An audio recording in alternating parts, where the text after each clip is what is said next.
In 1955, Lionel introduced its model of the EMD GP-7 when the original engine was already out of production.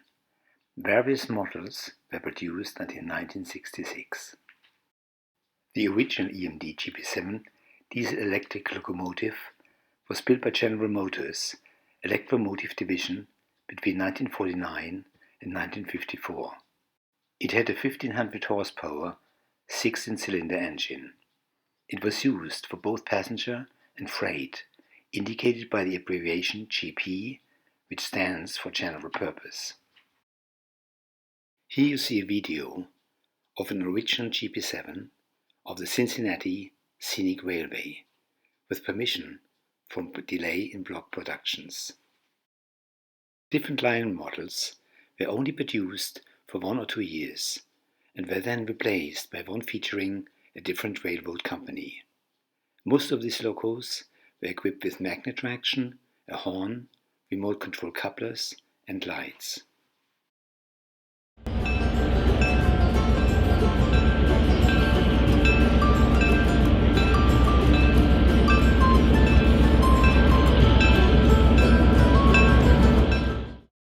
The Pennsylvania Railroad Company was the largest railway corporation in the world.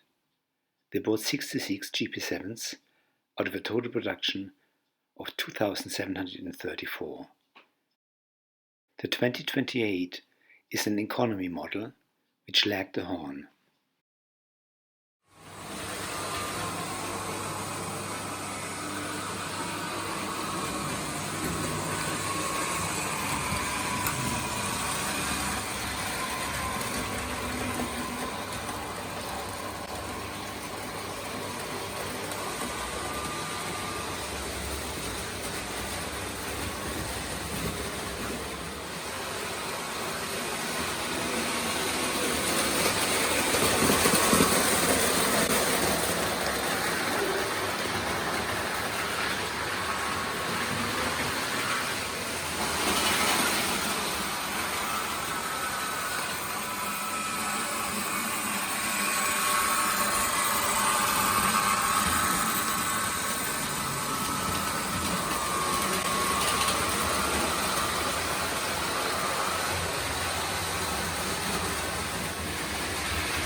The Milwaukee Road served the Midwest and the Northwest of the United States. As many of the GP-7 models, the 2338 was equipped with magnet traction, which was first introduced in 1950. A permanent magnet is mounted into the motor truck. When you lift the loco, the magnet keeps the track attached.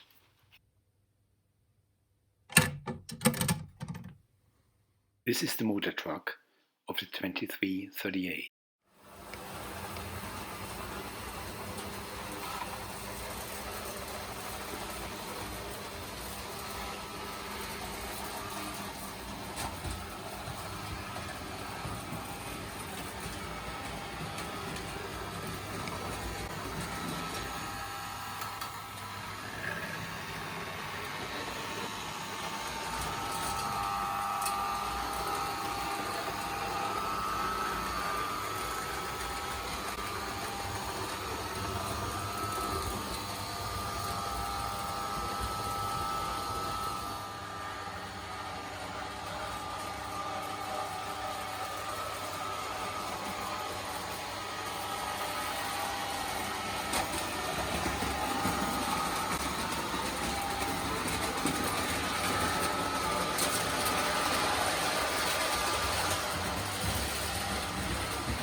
The Chicago, Burlington, and Quincy Railroad served the Midwest of the United States.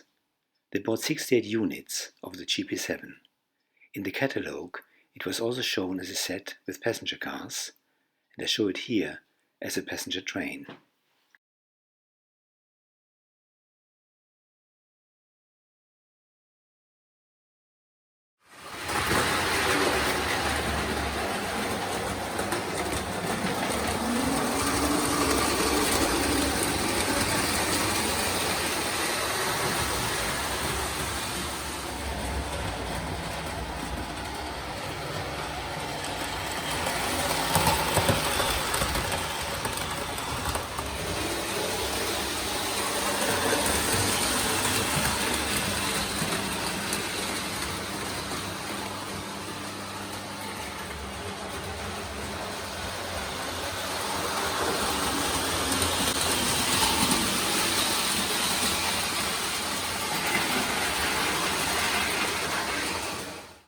The 2339 was equipped with operating couplers, while a year later the same loco was sold as 2337 without. Here you see how the horn operates. A DC voltage is overlaid to the AC voltage, which can be activated by the whistle control button at the transformer. This DC pulse activates a relay which controls the horn. The horn gets its voltage supply from a D-flashlight tri-cell. Often the battery compartment is damaged, while the loco is stored away with the battery in place, which can leak during longer storage.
The Minneapolis and St. Louis Railway operated lines radiating south and west from Minneapolis.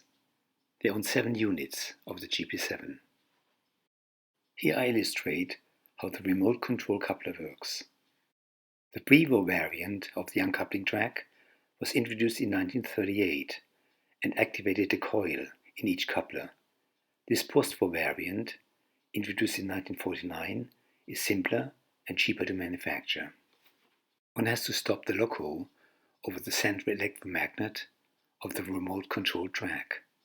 By activating the magnet, the coupler armature is pulled down, which opens the coupler.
The Northern Pacific Railway operated in the northern part of the US from the Great Lakes to the Pacific and purchased 20 units of the GP-7.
The Boston and Maine Railroad operated in northern New England and obtained 23 units of the GP-7. In a Lionel catalogue, it was advertised wrongly as the GP-9.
The Chesapeake and Ohio Railroad were one of the best customers of GP-7s, purchasing 180 units.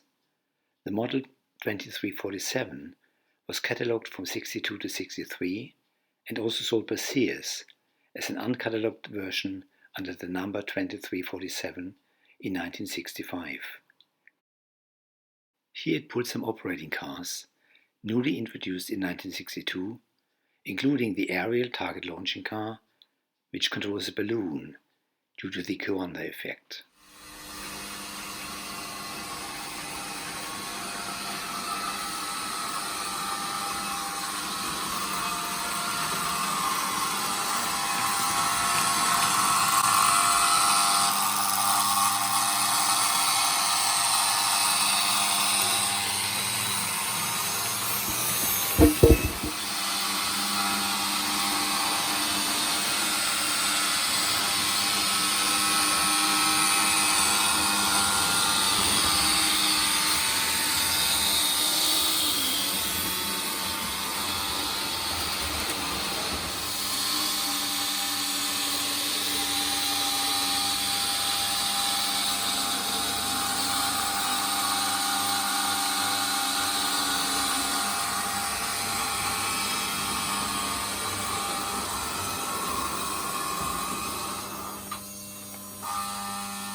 This was the latest production of a Lionel GP-7 model and was a reissue of the 2369.